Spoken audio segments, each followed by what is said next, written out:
उस फंक्शन के मुताबिक असीं समझते हाँ कि बच्चेदानी जिहड़ी है डिलीवरी तो बाद वो अपना नॉर्मल काम रिज्यूम कर लेंदी है और नॉर्मल काम रिज्यूम करन तो बाद बाकी सारियां क्रियावां उस तरह ही होनियां शुरू हो जांदियां ने। सो फिर मैं दोबारा दोहरा दियां इस गल नूं। पहला क्वेश्चन तुहाडा ये सी कि की पोस्टपार्टम दे विच प्रैगनेंसी हो सकती है।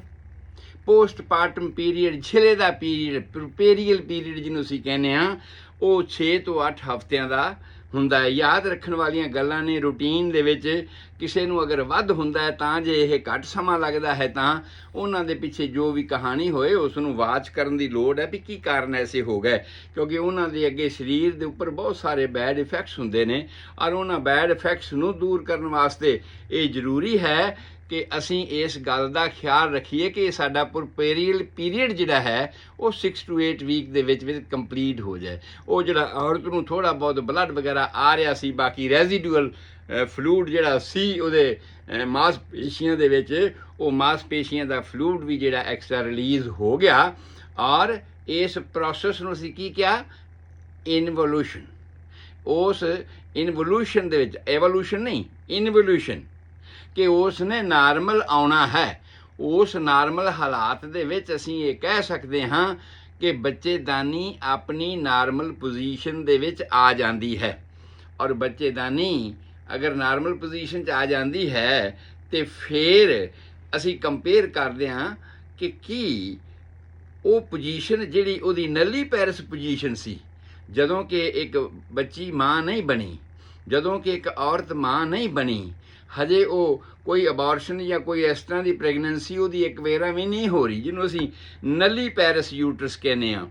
उस हालात में असीं ये आख्या सीगा कि इसदा वेट भी डिफरेंट है, इहदी शेप ट्रैंगुलर है, इहदा जिहड़ा मूँह है सर्विक्स का जिहड़ा हेठां वाला हिस्सा है जिहड़ा वजाइनल एरिए दे विच खुलदा है वो भी ट्रैंगुलर हुंदा है, तिकोना हुंदा है।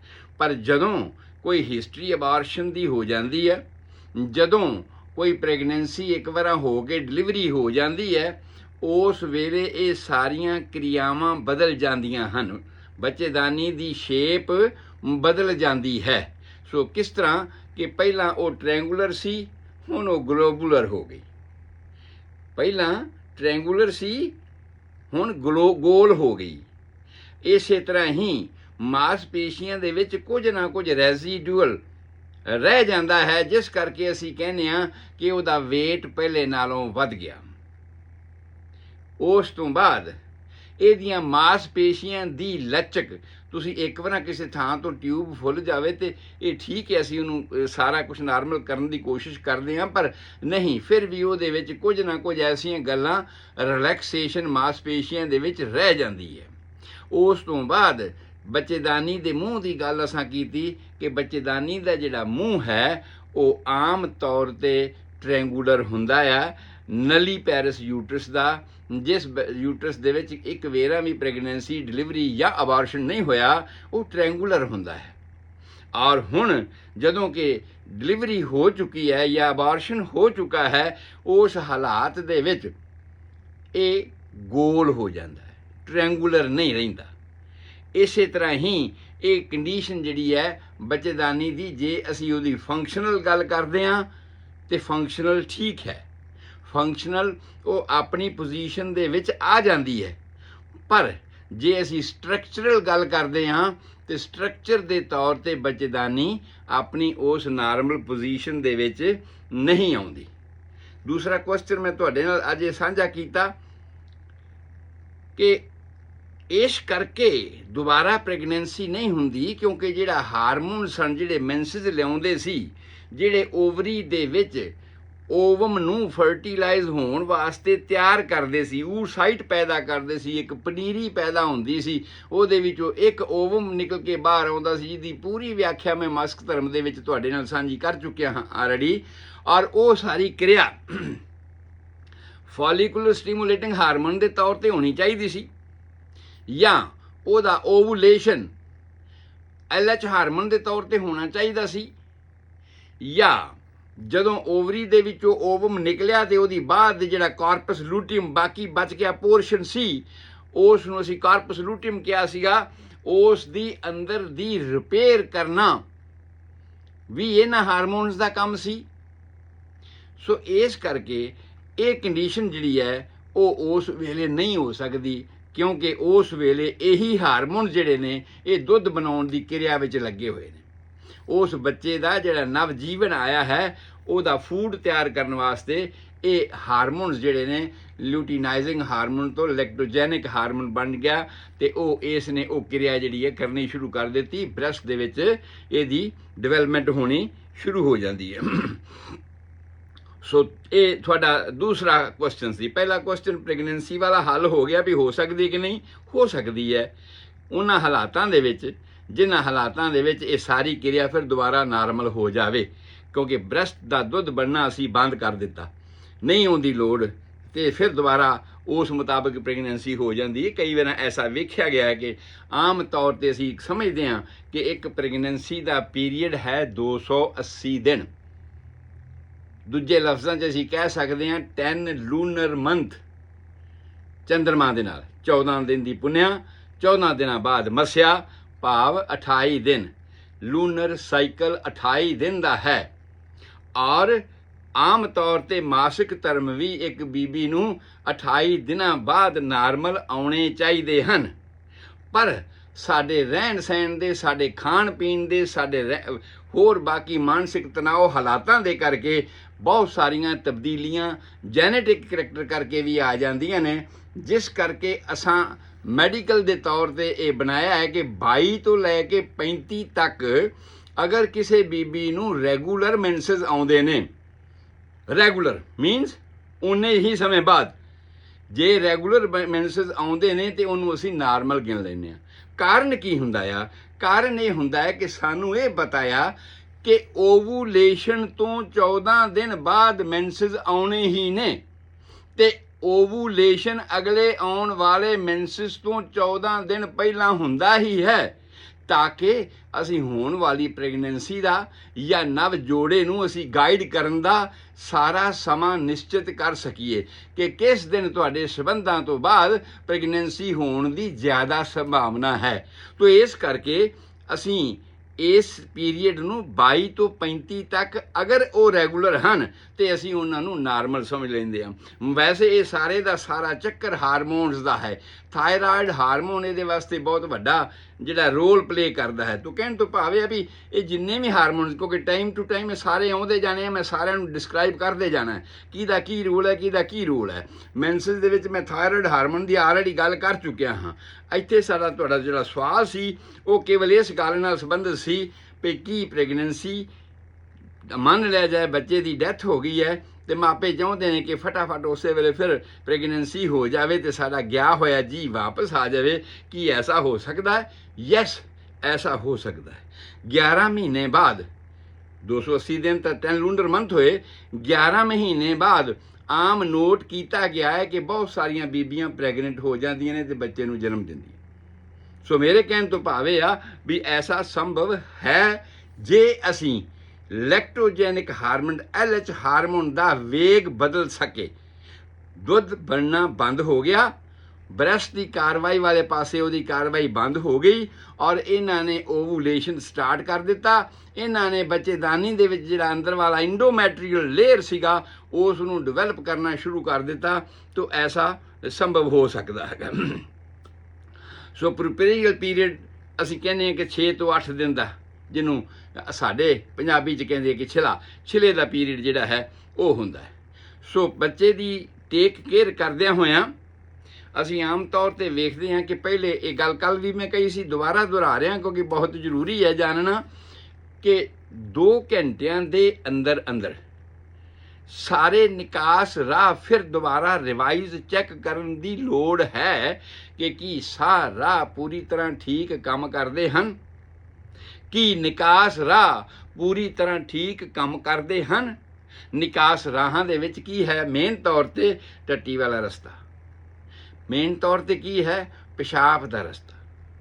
ਸੋ ਇਹ ਦੋ ਗੱਲਾਂ, ਕਿਉਂਕਿ ਸਾਹ ਤਾਂ ਸਭ ਤੋਂ ਪਹਿਲਾਂ ਹੀ ਅਸੀਂ ਚੈੱਕ ਕਰਨਾ ਹੈਗਾ। ਜਦ ਬੱਚਾ ਪੈਦਾ ਹੁੰਦਾ ਹੈ ਉਸੇ ਕੁਝ ਮਿੰਟਾਂ ਦੇ ਅੰਦਰ ਅੰਦਰ ਹੀ ਅਸੀਂ ਚੈੱਕ ਕਰਨਾ ਹੈ ਕਿ ਇਹਦਾ ਸਾਹ ਠੀਕ ਹੋਣਾ ਚਾਹੀਦਾ ਹੈ ਔਰ ਇਸ ਨੂੰ ਚੀਕਣਾ ਚਾਹੀਦਾ। ਚੀਕਣ ਦਾ ਮਤਲਬ ਮੈਂ ਤੁਹਾਨੂੰ ਦੱਸ ਚੁੱਕਿਆ ਅੱਗੇ ਐਕਸਪਲੇਨੇਸ਼ਨ ਕਿ ਸਾਡੇ ਇਨਵਾਇਰਨਮੈਂਟ ਦਾ ਜਿਹੜਾ ਪ੍ਰੈਸ਼ਰ ਹੈ ਉਹਦੇ ਉੱਤੇ ਪੈਂਦਾ ਹੈ, ਜਿਹਦੇ ਕਰਕੇ ਉਹ ਚੀਕਦਾ ਹੈ ਅਤੇ ਇਸ ਚੀਕਣ ਦੇ ਨਾਲ ਹਵਾ ਅੰਦਰ ਜਾਂਦੀ ਹੈ।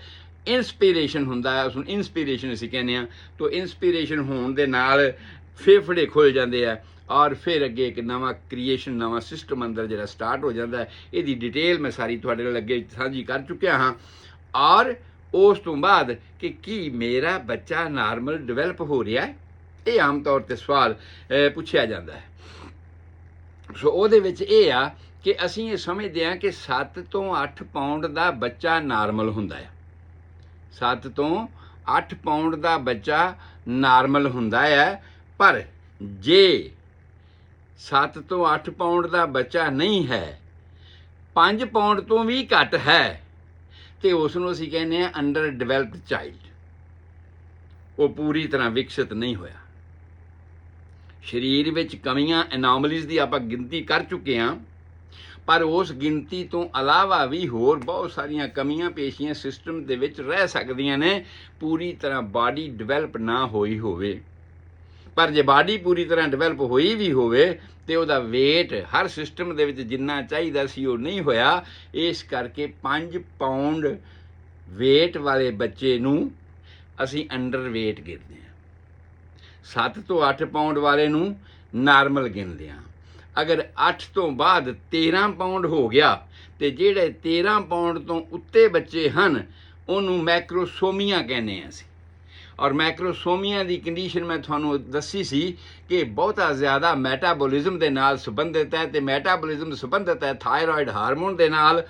ਔਰ ਥਾਇਰਾਇਡ ਹਾਰਮੋਨ ਜਿਹੜਾ ਆ ਇਹਦੀਆਂ ਦੋ ਤਰ੍ਹਾਂ ਦੀਆਂ ਪਾਵਰ ਨੇ, ਦੋ ਤਰ੍ਹਾਂ ਦੀ ਕੰਡੀਸ਼ਨਸ ਹੈਗੀ ਹੈ ਕਿ ਇੱਕ ਹੈ ਐਕਰੋਮੇਗਾਲੀ, ਦੂਸਰਾ ਹੈ ਮੈਕਸੋਡੇਮਾ। ਐਕਰੋਮੇਗਾਲੀ ਦੇ ਵਿੱਚ ਆਮ ਤੌਰ 'ਤੇ ਹੱਡੀਆਂ ਬਹੁਤ ਜ਼ਿਆਦਾ ਵੱਧਦੀਆਂ ਨੇ, ਲੰਮਾ ਹੋ ਜਾਂਦਾ ਬੱਚਾ। ਔਰ ਆਮ ਸਰੀਰਾਂ ਦੇ ਵਿੱਚ ਵੀ ਅਗਰ ਇਹ ਕੰਡੀਸ਼ਨ ਹੁੰਦੀ ਹੈ ਥਾਇਰਾਇਡ ਦੀ, ਤੇ ਉਹ ਵੀ ਜਿਹੜੇ ਸਰੀਰ ਨੇ ਉਹ ਆਮ ਤੌਰ 'ਤੇ ਜ਼ਿਆਦਾ ਲੰਬੇ ਹੋ ਜਾਂਦੇ ਨੇ ਨਾਰਮਲ ਕੱਦਾਂ ਨਾਲੋਂ। ਔਰ ਜਿਹੜੇ ਮੈਕਸੋਡੀਮਾ ਵਾਲੇ ਹੁੰਦੇ ਨੇ ਉਹਨਾਂ ਦੇ ਸਰੀਰ ਬਹੁਤ ਜ਼ਿਆਦਾ ਮੋਟੇ ਹੋ ਜਾਂਦੇ ਨੇ। ਸੋ ਇਹ ਸਾਰੀਆਂ ਗੱਲਾਂ ਜਿਹੜੀਆਂ ਨੇ ਇਹ ਇਸ ਹਾਲਾਤ ਵਿੱਚ ਸਾਨੂੰ ਵਾਚ ਕਰਨ ਦੀ ਲੋੜ ਹੁੰਦੀ ਹੈ ਕਿ ਬੱਚਾ ਸਾਡਾ ਨਾਰਮਲ ਹੈ, ਭਾਵ 7 ਤੋਂ 8 ਪਾਉਂਡ ਦੇ ਵਿੱਚ। ਵੱਧ ਹੋਇਆ ਤੇ ਮੈਕਰੋਸੋਮੀਆ ਹੈ, ਉਹਦੀ ਵੀ ਕੰਡੀਸ਼ਨ ਸਾਨੂੰ ਚੈੱਕ ਕਰਨ ਦੀ ਲੋੜ ਹੈ। ਘੱਟ ਹੈ ਤੇ ਉਹਦੀ ਡਿਵੈਲਪਮੈਂਟ ਵਾਸਤੇ ਸਾਨੂੰ ਉਪਰਾਲੇ ਕਰਨ ਦੀ ਲੋੜ ਹੈ। ਉਸ ਤੋਂ ਬਾਅਦ ਉਹਦੇ ਕੱਦ ਦੀ ਗੱਲ ਸੀਗੀ ਕਿ ਕੀ ਬੱਚੇ ਦਾ ਕੱਦ ਨਾਰਮਲ ਹੈ। ਅਸੀਂ ਆਮ ਤੌਰ 'ਤੇ ਸਮਝਦੇ ਹਾਂ ਕਿ ਬੱਚੇ ਦਾ ਕੱਦ 19 ਤੋਂ ਲੈ ਕੇ 21 ਇੰਚ ਤੱਕ ਅਸੀਂ ਨਾਰਮਲ ਸਮਝਦੇ ਹਾਂ। 19 ਤੋਂ 21 ਇੰਚ ਤੱਕ ਨਾਰਮਲ ਸਮਝਦੇ ਹਾਂ। ਔਰ ਲੜਕੀਆਂ ਦਾ ਕੱਦ, ਫੀਮੇਲ ਸੈਕਸ ਦਾ ਕੱਦ ਥੋੜ੍ਹਾ ਜਿਹਾ ਬੱਚੇ ਮੇਲਸ ਨਾਲੋਂ ਘੱਟ ਗਿਣਦੇ ਆ। ਪਰ ਇਹ ਹਾਰਡ ਐਂਡ ਫਾਸਟ ਰੂਲ ਨਹੀਂ ਹੈ। ਕੰਸਟੀਟਿਊਸ਼ਨ ਦੇ ਤੌਰ 'ਤੇ, ਮਾਂ ਬਾਪ ਦੇ ਕੰਸਟੀਟਿਊਸ਼ਨ ਦੇ ਤੌਰ 'ਤੇ ਇਹ ਐਕਸੈਪਸ਼ਨਲ ਕੇਸਾਂ ਦੇ ਵਿੱਚ ਐਸਾ ਨਹੀਂ ਵੀ ਹੋ ਸਕਦਾ। ਲੜਕੀ ਵੀ ਜਿਹੜੀ ਹੈ ਉਹ 21 ਇੰਚ ਦੀ ਹੋ ਸਕਦੀ ਹੈ, ਜ਼ਰੂਰੀ ਨਹੀਂ ਕਿ ਐਸਾ ਹੋਵੇ। ਔਰ ਇਹ ਵੀ ਐਸਾ ਹੋ ਸਕਦਾ ਹੈ ਮਾਂ ਬਾਪ ਦੇ ਜੈਨੇਟਿਕ ਕਰੈਕਟਰ ਦੇ ਮੁਤਾਬਕ ਕਿ ਇਹ ਮੇਲ ਚਾਈਲਡ ਵੀ ਜਿਹੜਾ ਹੈਗਾ ਆ ਉਹ ਵੀ ਇਸ ਹਾਈਟ 19 ਇੰਚ ਦੀ ਮਿਨੀਮਮ ਹਾਈਟ ਜਿਹੜੀ ਆ ਉਹਦੇ ਤੱਕ ਨਾ ਪਹੁੰਚੇ। ਉਸ ਤੋਂ ਬਾਅਦ ਸਾਡੀ ਅਗਲੀ ਗੱਲ ਸੀ ਕਿ ਕੱਦ ਅਗਰ ਅੱਧੇ ਇੰਚ ਤੋਂ ਲੈ ਕੇ 1 ਇੰਚ ਤੱਕ, 1.5 ਸੈਂਟੀਮੀਟਰ ਤੋਂ 2.5 ਸੈਂਟੀਮੀਟਰ ਤੱਕ ਅਗਰ 1 ਮਹੀਨੇ ਵਿੱਚ ਵੱਧਦਾ ਹੈ ਤੇ ਅਸੀਂ ਉਹਨੂੰ ਨਾਰਮਲ ਸਮਝਦੇ ਹਾਂ।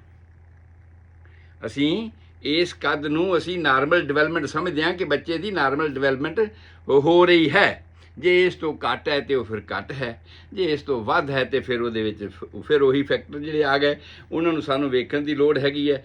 ਭਾਰ 5 ਤੋਂ ਲੈ ਕੇ 7 ਔਂਸ ਤੱਕ ਐਜ਼ ਐਨ ਐਵਰੇਜ ਮੈਂ ਇਸ ਕਰਕੇ ਕਹਿ ਰਿਹਾ ਕਿ ਮਾਂ ਬਾਪ ਦੇ ਕੰਸਟੀਟਿਊਸ਼ਨ ਦੇ ਮੁਤਾਬਕ ਥੋੜ੍ਹੀ ਬਹੁਤ ਵੈਰੀਏਸ਼ਨ ਹਰੇਕ ਬੱਚੇ ਵਿੱਚ ਹੁੰਦੀ ਹੈ। ਪਰ ਕਈ ਵਾਰ ਐਸਾ ਵੀ ਹੁੰਦਾ ਹੈ ਕਿ ਮਾਂ ਬਾਪ ਤੇ ਬਹੁਤ ਮੋਟੇ ਤਾਜ਼ੇ ਹੈਗੇ ਹੈ ਤੇ ਬੱਚਾ ਜਿਹੜਾ ਆ ਉਹ ਵਿਚਾਰਾ ਨਾਰਮਲ ਵੇਟ ਦਾ ਵੀ ਨਹੀਂ ਹੈਗਾ।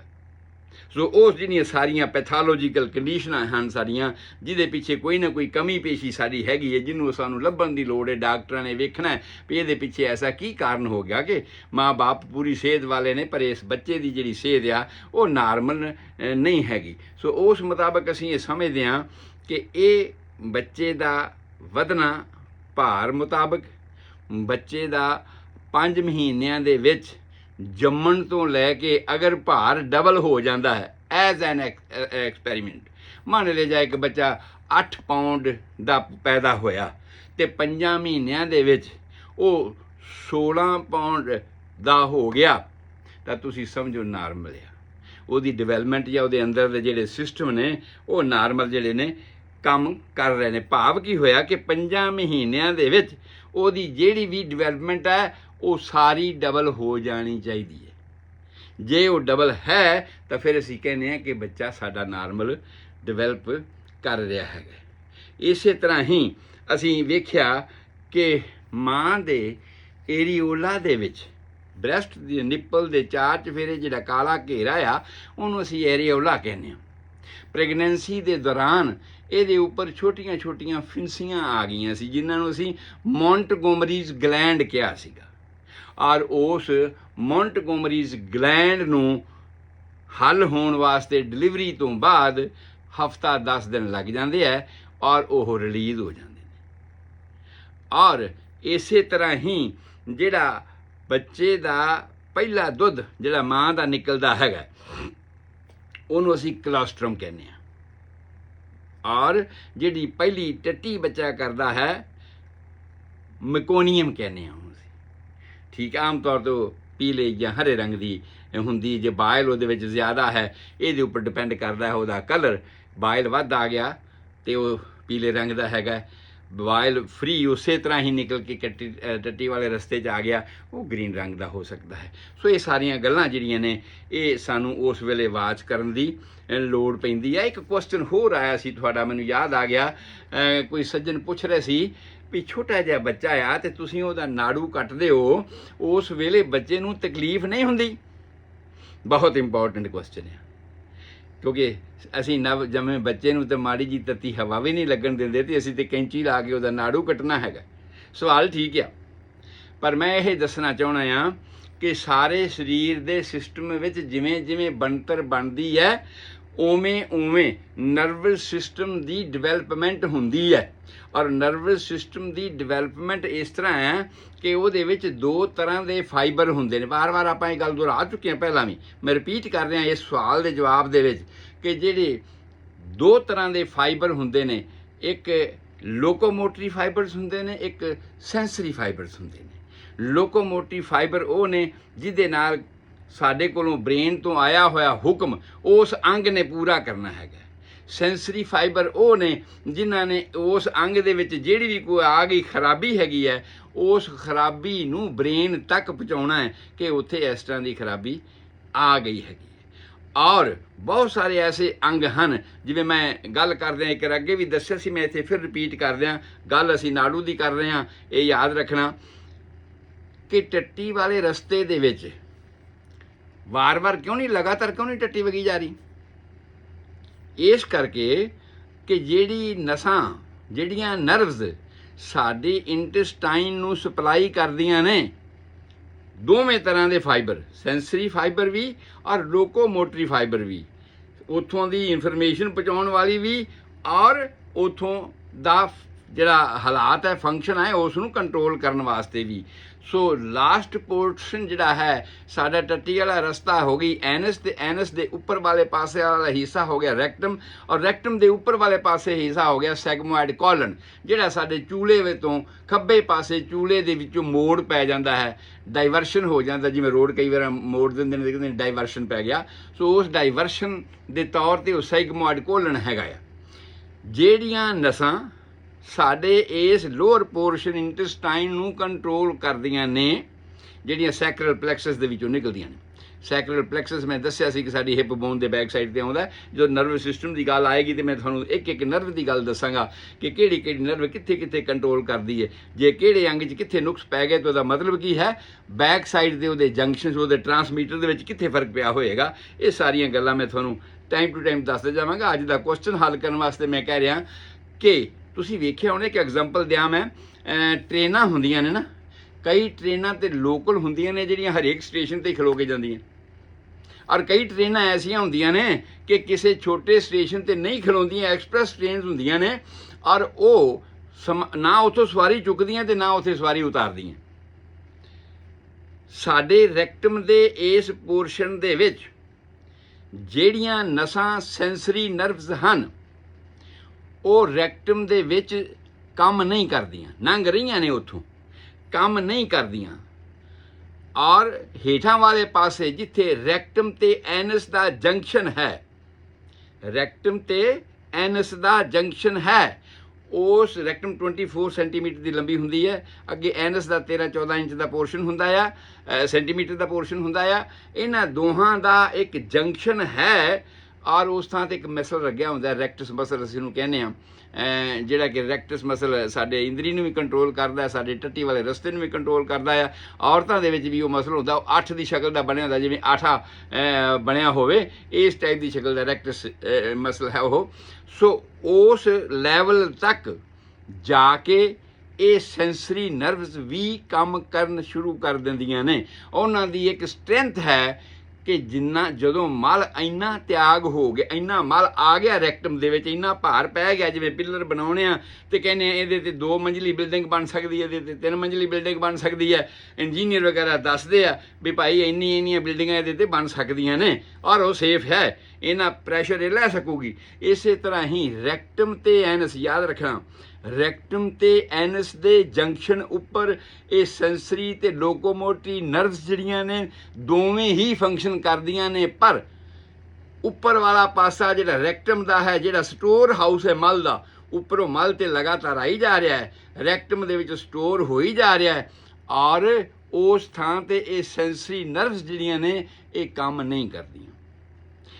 ਇਸੇ ਕਰਕੇ ਹੀ ਸਾਨੂੰ ਹਾਜਤ ਉਦੋਂ ਹੁੰਦੀ ਹੈ ਜਦੋਂ ਇੱਕ ਲਿਮਟਿਡ ਕੁਆਂਟਿਟੀ ਦਾ ਮਲ ਸਾਡੀ ਰੈਕਟਮ ਦੇ ਵਿੱਚ ਇਕੱਠਾ ਹੋ ਜਾਂਦਾ ਆ, ਉਸ ਵੇਲੇ ਸਾਨੂੰ ਹਾਜਤ ਹੁੰਦੀ ਹੈ। ਇਸੇ ਤਰ੍ਹਾਂ ਦੀ ਗੱਲ ਹੀ ਪ੍ਰੋਸਟੇਟ ਦੇ ਵਿੱਚ ਆ ਕੇ ਜਿੱਥੇ ਯੂਰੀਨਰੀ ਬਲੈਡਰ ਤੋਂ ਪਿਸ਼ਾਬ ਬਾਹਰ ਆਉਂਦਾ ਹੈ, ਉਹਦੀ ਕੰਡੀਸ਼ਨ ਹੈਗੀ ਹੈ, ਉਹਦੀ ਵੀ ਇੱਕ ਸਮਰੱਥਾ ਹੈਗੀ ਹੈ ਕਿ ਜਦੋਂ ਬਲੈਡਰ 'ਚ ਇੰਨਾ ਪਿਸ਼ਾਬ ਆ ਗਿਆ ਉਦੋਂ ਸਾਨੂੰ ਹਾਜਤ ਹੋਣੀ ਤੇ ਅਸੀਂ ਪਿਸ਼ਾਬ ਕਰਨ ਜਾਵਾਂਗੇ। ਮੈਂ ਗੱਲ ਨਾੜੂ ਦੀ ਕਰ ਰਿਹਾ ਸੀਗੀ ਅੱਜ ਦੇ ਇਸ ਚੈਪਟਰ ਨੂੰ ਕਲੋਜ਼ ਕਰਨ ਤੋਂ ਪਹਿਲਾਂ, ਕਿ ਨਾੜੂ ਦੇ ਵਿੱਚ ਉਸ ਵੇਲੇ ਜਿਹੜੀਆਂ ਨਰਵਸ ਪਾਸ ਕਰ ਰਹੀਆਂ ਹਨ ਉਹ ਇਨਐਕਟਿਵ ਨੇ। ਮੇਰੇ ਇਸ ਲਫ਼ਜ਼ ਨੂੰ ਕਹਿਣ ਦੇ ਨਾਲ ਤੁਹਾਨੂੰ ਸਾਰੀ ਗੱਲ ਕਲੀਅਰ ਹੋ ਗਈ ਹੋਣੀ ਕਿ ਜੇ ਨਰਵਸ ਇਨਐਕਟਿਵ ਨੇ, ਸਿਰਫ ਇੱਕ ਪੈਸੇਜ ਹੈ, ਸਿਰਫ ਇੱਕ ਰਸਤਾ ਹੈ ਜਿਹਦੇ ਰਾਹੀਂ ਬਲੱਡ ਮਾਂ ਵੱਲੋਂ ਬੱਚੇ ਨੂੰ ਜਾ ਰਿਹਾ ਤੇ ਬੱਚੇ ਵੱਲੋਂ ਵਾਪਸੀ ਬਲੱਡ ਜਿਹੜਾ ਹੈ ਉਹ ਮਾਂ ਵਾਲੇ ਪਾਸੇ ਪਹੁੰਚ ਰਿਹਾ, ਤੇ ਉਹਦੇ ਵਿੱਚ ਜਿਹੜੀਆਂ 2 ਵੇਨਸ ਨੇ, ਆਰਟਰੀਜ਼ ਨੇ, ਔਰ ਉਹ ਆਪਣਾ ਕੰਮ ਕਰੀ ਜਾ ਰਹੀਆਂ ਨੇ। ਨਰਵਸ ਲੰਘ ਰਹੀਆਂ ਨੇ ਲੇਕਿਨ ਉਹ ਇਨਐਕਟਿਵ ਨੇ। ਉਹਨਾਂ ਦੇ ਇਨਐਕਟਿਵ ਹੋਣ ਦੇ ਨਾਲ, ਕਿਉਂਕਿ ਮਹਿਸੂਸ ਕਿਹਨੇ ਕਰਨਾ ਹੈ, ਮਹਿਸੂਸ ਤਾਂ ਨਰਵਸ ਨੇ ਕਰਨਾ ਹੈ ਨਾ, ਤੇ ਨਰਵਸ ਇਨਐਕਟਿਵ ਨੇ। ਇਸ ਕਰਕੇ ਜਦੋਂ ਅਸੀਂ ਇਹ ਕੱਟ ਕਰਦੇ ਹਾਂ ਐਂਬਲਾਈਕਲ ਕਾਰਡ ਨੂੰ, ਉਹਦੀ ਸੇਫਟੀ ਪ੍ਰੀਕਾਸ਼ਨਸ ਮੈਂ ਕੱਲ੍ਹ ਦੱਸ ਚੁੱਕਿਆ ਕਿ ਦੋਵੇਂ ਪਾਸੋਂ ਹੀ, ਬੱਚੇ ਵਾਲੇ ਪਾਸੋਂ 2 ਇੰਚ ਛੱਡ ਕੇ ਇੱਕ ਕਲੈਂਪ ਲੱਗਣਾ ਹੈ, ਮਾਂ ਵਾਲੇ ਪਾਸਿਓਂ ਇਸ ਕਲੈਂਪ ਤੋਂ 1 ਇੰਚ ਉੱਪਰ ਇੱਕ ਹੋਰ ਕਲੈਂਪ ਕਰਨਾ ਹੈ। ਇਹਨਾਂ 2 ਕਲੈਂਪਾਂ ਦੇ ਵਿਚਕਾਰ ਅਸੀਂ ਕੱਟ ਲਾਉਣਾ ਹੈਗਾ, ਤੇ ਜਦੋਂ ਬੰਨਣਾ ਹੈ ਧੁਨੀ ਨੂੰ ਉਦੋਂ ਬੱਚੇ ਵਾਲੇ ਪਾਸੇ ਦੇ ਕਲੈਂਪ ਤੋਂ ਹੇਠਾਂ 1 ਇੰਚ ਫਿਰ ਉਸ ਨੂੰ ਟਾਈ ਕਰਨਾ ਹੈ, ਨੋਟ ਦੇਣੀ ਹੈ, ਗੰਢ ਬੰਨਣੀ ਹੈ ਤਾਂ ਕਿ ਉਹਦੇ ਵਿੱਚ ਲੀਕੇਜ ਨਾ ਹੋਵੇ। ਇਸ ਪ੍ਰੀਕਾਸ਼ਨ ਨੂੰ ਅਸੀਂ ਇਹ ਲੈਣਾ ਹੈ। ਸੋ ਇਹ ਤੁਹਾਡੇ ਸਵਾਲ ਸਨ ਅੱਜ ਦੇ। ਮੈਂ ਫਿਰ ਦੁਹਰਾ ਦਿਆਂ, ਪਹਿਲਾ ਸਵਾਲ ਸੀ ਤੁਹਾਡਾ ਕਿ ਕੀ ਪੁਰਪੇਰੀਅਲ ਪੀਰੀਅਡ ਦੇ ਵਿੱਚ ਪ੍ਰੈਗਨੈਂਸੀ ਹੋ ਸਕਦੀ ਹੈ? ਯੈਸ, ਹੋ ਸਕਦੀ ਹੈ, ਜੇ ਉਹ ਸਾਰਾ ਹਾਰਮੋਨਲ ਸਾਈਕਲ ਰਿਵਰਟ ਹੋ ਗਿਆ ਤੇ ਨਾਰਮਲ ਹੋ ਗਿਆ। ਦੁੱਧ ਬਣਾਉਣ ਦੀ ਕਿਰਿਆ LH ਹਾਰਮੋਨ ਦੀ ਜਿਹੜੀ ਬੰਦ ਹੋ ਗਈ ਤੇ ਫਿਰ ਉਹਨੇ ਆਪਣੇ ਪੁਰਾਣੇ ਕੰਮ ਤੇ ਆ ਜਾਣਾ ਕਿ ਉਸਨੇ ਓਵਰੀ ਦੇ ਵਿੱਚ ਓਵੂਲੇਸ਼ਨ ਕਰਵਾਉਣਾ ਹੈ ਔਰ ਬੱਚੇਦਾਨੀ ਦੇ ਵਿੱਚ ਜਿਹੜਾ ਹੈ ਉਸ ਤਰ੍ਹਾਂ ਦਾ ਇੰਡੋਮੈਟਰੀਅਲ ਲੇਅਰ ਜਿਹੜਾ ਹੈ ਡਿਵੈਲਪ ਕਰਨਾ ਹੈਗਾ। ਇਸੇ ਤਰ੍ਹਾਂ ਹੀ ਬੱਚੇਦਾਨੀ ਦੇ ਨਾਰਮਲ ਹੋਣ ਦੀਆਂ 2 ਕੰਡੀਸ਼ਨਾਂ ਮੈਂ ਦੱਸੀਆਂ ਤੁਹਾਨੂੰ। ਇੱਕ ਤਾਂ ਹੈ ਕਿ ਉਹਦੀ ਸਟਰਕਚਰਲ ਫਾਰਮੇਸ਼ਨ, ਇੱਕ ਹੈਗੀ ਹੈ ਫੰਕਸ਼ਨਲ ਫਾਰਮੇਸ਼ਨ। ਫੰਕਸ਼ਨਲ ਤੌਰ 'ਤੇ ਉਹ ਨਾਰਮਲ ਹੋ ਜਾਂਦੀ ਹੈ, ਉਹੀ ਮੈਂਸਸ ਆਣੇ, ਉਸੇ ਤਰ੍ਹਾਂ ਮੈਂਸਸ ਆਣੇ, ਉਹੀ ਰੂਟੀਨ ਉਹਦਾ ਚਾਲੂ ਹੋ ਜਾਂਦਾ ਹੈ। ਪਰ ਜਿਹੜੀ ਸਟਰਕਚਰਲ ਬਣਤਰ ਦੀ ਗੱਲ ਹੈਗੀ ਹੈ ਉਹਦੇ ਵਿੱਚ ਥੋੜ੍ਹੀਆਂ ਤਬਦੀਲੀਆਂ ਆ ਜਾਂਦੀਆਂ ਨੇ, ਉਹ ਮੈਂ ਤੁਹਾਡੇ ਨਾਲ ਡਿਸਕਸ ਕੀਤੀਆਂ ਹੈਗੀਆਂ ਨੇ। ਉਸ ਤੋਂ ਬਾਅਦ ਜਿਹੜਾ ਪਹਿਲਾ ਦੁੱਧ ਹੁੰਦਾ ਹੈ ਉਹ ਬੱਚੇ ਵਾਸਤੇ ਐਂਟੀਬਾਇਓਟਿਕ ਹੁੰਦਾ ਹੈ, ਬੱਚੇ ਵਾਸਤੇ ਬਹੁਤ ਵਧੀਆ ਤਾਕਤ ਵਾਲਾ ਹੁੰਦਾ। ਜਿਵੇਂ ਬਾਹਰ ਅਸੀਂ ਮੱਝ ਗਾਂ ਦੇ ਸੂਣ ਤੋਂ ਬਾਅਦ ਬੌਲੀ ਪੀਂਦੇ ਹਾਂ ਅਤੇ ਕਹਿੰਦੇ ਬੜੀ ਤਾਕਤਵਰ ਹੁੰਦੀ ਹੈ, ਬੱਚੇ ਵਾਸਤੇ ਉਹ ਬੜਾ ਪ੍ਰੋਟੈਕਟਿਵ ਹੁੰਦਾ ਹੈ। ਕਈ ਲੋਕਾਂ ਦੇ ਨਿਜੂਕੇਟਡ ਨੇ, ਕਿਉਂਕਿ ਅੱਗੇ ਵਾਲਾ ਦੁੱਧ ਸਖਤ ਹੋ ਗਿਆ ਹੁੰਦਾ ਨਾ, ਅਤੇ ਅਸੀਂ ਕਹਿੰਦੇ ਜੀ ਨਹੀਂ ਬੱਚੇ ਨੂੰ ਦੇਣਾ, ਹਜਮ ਨਹੀਂ ਹੋਣਾ। ਨਹੀਂ, ਬੱਚੇ ਵਾਸਤੇ ਉਹ ਐਂਟੀਬਾਇਓਟਿਕ ਹੈ, ਬੱਚੇ ਵਾਸਤੇ ਉਹ ਪ੍ਰੋਟੈਕਟਿਵ ਹੈ। ਬੱਚੇ ਦੀਆਂ ਬਹੁਤ ਸਾਰੀਆਂ ਚੀਜ਼ਾਂ ਜਿਹੜੀਆਂ ਨੇ ਉਸਨੇ ਪੂਰੀਆਂ ਕਰਨੀਆਂ। ਕੁਦਰਤ ਦਾ ਨਿਯਮ ਆਪਣੇ ਆਪ ਹੀ ਉਹਨਾਂ ਸਾਰੀਆਂ ਗੱਲਾਂ ਨੂੰ ਕਵਰ ਕਰਦਾ ਹੈ। ਉਸ ਤੋਂ ਬਾਅਦ ਮੈਂ ਐਰੀਓਲਾ ਦੀ ਗੱਲ ਤੁਹਾਡੇ ਨਾਲ ਕਰੀ ਸੀਗੀ ਵੀ ਐਰੀਓਲਾ ਦੇ ਜਿਹੜੀਆਂ ਗਿਲਟੀਆਂ ਬਣ ਜਾਂਦੀਆਂ ਨੇ, ਫਿੰਸੀਆਂ ਬਣ ਜਾਂਦੀਆਂ, ਜਿਹਨਾਂ ਨੂੰ ਮਿੰਟਗੋਮਰੀਜ਼ ਗਲੈਂਡ ਕਹਿੰਦੇ ਆ, ਉਹ ਵੀ ਵਿਦਨ 10 ਡੇਜ਼ 7 to 10 ਡੇਜ਼ ਜਿਹੜੀਆਂ ਨੇ ਉਹ ਵੀ ਕਵਰ ਹੋ ਜਾਂਦੀਆਂ ਨੇ। ਜੇ ਜ਼ਿਆਦਾ ਨਾ ਵੱਧ ਗਈਆਂ ਹੋਣ, ਕਈਆਂ 'ਚ ਰੇਸ਼ਾ ਵਗੈਰਾ ਵਗਣਾ ਸ਼ੁਰੂ ਹੋ ਜਾਂਦਾ, ਐਕਸਟ੍ਰੀਮ ਦੇ ਵਿੱਚ ਹਾਰਮੋਨਲ ਐਕਟੀਵਿਟੀ ਦੇ ਕਰਕੇ ਐਸਾ ਹੁੰਦਾ। ਪਰ ਨਾਰਮਲ ਤੌਰ 'ਤੇ ਇਹ 7 ਤੋਂ 10 ਦਿਨ ਦੇ ਵਿੱਚ ਇਹ ਜਿਹੜੀਆਂ ਐਰੀਓਲਰ ਮੌਂਟਗੋਮਰੀਜ਼ ਗਲੈਂਡ ਹਨ ਇਹ ਹੱਲ ਹੋ ਜਾਂਦੇ ਨੇ। ਮੈਂਸਟਰੁਅਲ ਸਾਈਕਲ ਦੇ ਦਿਨਾਂ ਦੀ ਗੱਲ ਮੈਂ ਕੀਤੀ, ਬੱਚੇ ਦੇ ਪੈਦਾ ਹੋਣ ਦੀ ਗੱਲ ਮੈਂ ਕੀਤੀ, ਔਰ ਲੂਨਰ ਸਾਈਕਲ ਦੀ ਮੈਂ ਗੱਲ ਕੀਤੀ। ਇਹ ਸਾਰੀਆਂ ਗੱਲਾਂ, ਬੱਚੇ ਦੀ ਟੇਕ ਕੇਅਰ ਕੀ ਕਰਨੀ ਹੈ, ਮਾਂ ਦੀ ਟੇਕ ਕੇਅਰ ਕੀ ਕਰਨੀ ਹੈ, ਇਹ ਸਾਰੀਆਂ ਗੱਲਾਂ ਸਾਡੀਆਂ ਅੱਜ ਸਮਾਪਤ ਹੋ ਗਈਆਂ। ਕੱਲ੍ਹ ਨੂੰ ਅਸੀਂ ਇਸ ਤੋਂ ਅੱਗੇ ਤੁਰਾਂਗੇ ਕਿ ਬੱਚੇ ਦਾ ਹੁਣ ਇਸ ਡਿਵੈਲਪਮੈਂਟ ਵਿੱਚ ਸਾਡਾ ਕੀ ਯੋਗਦਾਨ ਹੈ ਅਤੇ ਕੀ ਗੱਲਾਂ ਅਸੀਂ ਵਾਚ ਕਰਨੀਆਂ ਨੇ, ਨਵ ਜੀਵਨ ਦੀਆਂ ਕੀ ਗੱਲਾਂ ਵਾਚ ਕਰਨੀਆਂ ਨੇ, ਕਿਹੜੀਆਂ ਪ੍ਰੀਕਾਸ਼ਨਸ ਅੱਜ ਕੱਲ੍ਹ ਗੌਰਮੈਂਟ ਲੈਵਲ 'ਤੇ ਜਿਹੜੀਆਂ ਸਾਡੀਆਂ ਪ੍ਰਿਸਕ੍ਰਾਈਬਡ ਹਨ, ਉਹਨਾਂ ਨੂੰ ਕਿਵੇਂ ਲੈ ਕੇ ਚੱਲਣਾ, ਜਿਵੇਂ ਵੈਕਸੀਨੇਸ਼ਨ ਵਗੈਰਾ ਹੈਗੇ ਨੇ। ਸੋ ਹੋਰ ਸਾਰੀਆਂ ਗੱਲਾਂ ਨੇ, ਇਹ ਅਸੀਂ ਕੱਲ੍ਹ ਦੇ ਚੈਪਟਰ 'ਚ ਤੁਹਾਡੇ ਨਾਲ ਸਾਂਝੀਆਂ ਕਰਾਂਗੇ। ਮੈਂ ਗੁਰਦੀਪ ਸਿੰਘ ਸੰਧੂ, ਤੁਹਾਡਾ ਹੋਮਿਓਪੈਥਿਕ ਕੰਸਲਟੈਂਟ, ਤੁਹਾਡੀ ਸੇਵਾ 'ਚ ਹਾਜ਼ਰ ਹਾਂ। 7021 ਵਿਲੇਜ ਪਾਰਕਵੇ ਡਬਲਨ ਦੇ ਉੱਪਰ। ਕਿਸੇ ਵੀ ਵੇਲੇ ਤੁਸੀਂ ਫੋਨ ਕਰਕੇ ਜਾਂ ਈਮੇਲ ਰਾਹੀਂ homeomedicine@yahoo.com HOMEOMEDICINE@yahoo.com ਕਿਸੇ ਵੀ ਵੇਲੇ ਈਮੇਲ ਕਰਕੇ ਜਾਂ ਫੋਨ ਦੇ ਉੱਪਰ ਤੁਸੀਂ ਮੇਰੇ ਨਾਲ ਕੰਟੈਕਟ ਕਰਕੇ ਆਪਣਾ ਬਿਮਾਰੀ ਬਾਰੇ ਦੱਸ ਸਕਦੇ ਹੋ, ਸਲਾਹ ਲੈ ਸਕਦੇ ਹੋ, ਸੈਕੰਡ ਓਪੀਨੀਅਨ ਲੈ ਸਕਦੇ ਹੋ, ਜਾਂ ਹੋਮਿਓਪੈਥਿਕ ਤਰੀਕੇ ਨਾਲ ਇਲਾਜ ਕਰਵਾਉਣਾ ਚਾਹੁੰਦੇ ਹੋ ਤੇ ਉਹ ਇਲਾਜ ਕਰਵਾ ਸਕਦੇ ਹੋ। ਤੁਹਾਡਾ ਸਾਰਿਆਂ ਦਾ ਰੱਬ ਰਾਖਾ, ਤੁਹਾਡੇ ਸਾਰਿਆਂ ਦੀ ਚੰਗੀ ਸਿਹਤ ਲਈ ਦੁਆ ਕਰਦਾ ਹਾਂ। ਕੱਲ੍ਹ ਨੂੰ ਫਿਰ ਇਸੇ ਹੀ ਟਾਈਮ ਇਹਨਾਂ ਹੀ ਮੀਡੀਅਮ ਦੇ ਉੱਪਰ YouTube, Facebook, Sabrang media, Sabrang radio station, ਇਹਦੇ ਉੱਪਰ ਅਸੀਂ ਤੁਹਾਡੇ ਨਾਲ ਫਿਰ ਮੁਲਾਕਾਤ ਕਰਾਂਗੇ। ਤੁਹਾਡਾ ਸਾਰਿਆਂ ਦਾ ਰੱਬ ਰਾਖਾ, ਤੁਹਾਡੇ ਸਾਰਿਆਂ ਦੀ ਚੰਗੀ ਸਿਹਤ ਲਈ ਦੁਆ ਕਰਦਾ ਹਾਂ। ਸਤਿ ਸ਼੍ਰੀ ਅਕਾਲ, ਆਦਾਬ, ਨਮਸਕਾਰ।